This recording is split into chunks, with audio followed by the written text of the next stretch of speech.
எனக்கு ஒரே ஒரு குடம் மட்டும் தண்ணி மட்டும் பிடிச்சி வச்சிடுறியா? டவுனுக்கு வேற போகணும், அவசரமாக ஒரு வேலை இருக்குது. எங்கக்க இன்னும் எனக்கே நான் அவங்கெல்லாம் பிடிச்சிட்டு தான் தண்ணி வரும்னு நினைக்கிறேன். அதுக்கு அடுத்தது தான் உங்களுக்கு பிடிக்கணும். அதுக்குள்ளே என் பிள்ளை வேற வீட்டில் இருக்கான். அவன் வேற அழுவான், பார்த்துக்கிறதுக்கு என் மாமியை கூட இன்னைக்கு இல்லைக்க.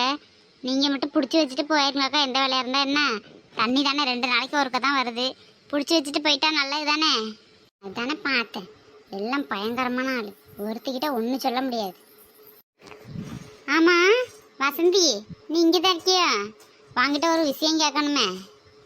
என்னக்க, என்ன விஷயம்? ஆமாம், இந்த ராணி மகன் ஒரு பிள்ளையை அழைச்சிட்டே சுற்றிட்டு கிடக்கான்ல, யார் அந்த பிள்ளை? உன் வீடு பக்கத்தில் தானே, உனக்கு தெரியாமலா இருக்கும்? எந்த நேரம் அந்த பிள்ளைய வண்டியில் சுற்றிக்கிட்டே கிடக்கான். யாராக இருக்கும் அந்த பிள்ளை? என்னன்னு தெரியலை, ஏதுன்னு தெரியலை. யார் வீட்டில் என்ன நடக்குது நமக்கு என்ன இதான் வேலையா? நம்ம உண்டு நம்ம ஜோலி உண்டுன்னு இருக்கும்போதே எல்லாம் ஒவ்வொருத்தையும் ஒன்று சொல்லியா. அவள் வீட்டு கதையை பேசினா இவள் வீட்டு கதையை பேசினான்னு இது தெருவில் தான் எல்லாம் நடக்குது. நம்மளுக்கு என்ன தெரியுது? கேட்டால் அவங்கவுங்க வீட்டு கதையெல்லாம் மூடி வச்சிருவாளுவ. அடுத்தவங்க வீட்டு கதையை நல்லா இருந்து பேசவளை பற்றியில நமக்கு என்னக்கா தெரியும்? ஆனால் நானும் தான் பார்த்தேன், அந்த பையன் பொழுதனைக்கு அந்த பிள்ளையை வண்டியில் அழைச்சிக்கிட்டு தோல் மேலே கையை போட்டுட்டு நல்லா சேர்ந்துக்கிட்டு போகிறாவ.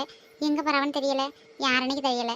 ராணி அக்காவும் வெளியே வாரது கிடையாது இப்போல்லாம். முன்னாடிலாம் எங்கேயாவது உட்காந்துட்டு யார் வீட்டு கதையாச்சும் நல்லா பேசுவாவ. இப்போ எங்கே ஆளே காணலை. ஒருத்தர்கிட்ட ஒன்றும் சொல்லலட்டி. இந்த மாதிரி மகன் ஒரு பிள்ளையை இழுத்துட்டு வந்துட்டான் போனான் தானே, எதுவுமே சொல்லலை பற்றியா? ஆனால் ராணி பயங்கரமான ஆள், என்ன கூத்துக்கிட்டி அடிக்கால பற்றியா? அந்த பிள்ளையை பார்த்தா பொழுதுனைக்கு அவனோட சோடி விட்டுட்டு சித்திட்டு கிடக்கா. ஆனால் கேட்டால் ஒன்றுமே தெரியாதுங்கிறாள்வோ. என்னதான் நடக்குதுன்னு பார்ப்போம். இவ வீட்டு கதையே நாரும், இவ அடுத்த வீட்டு கதையை பேச வந்துட்டா.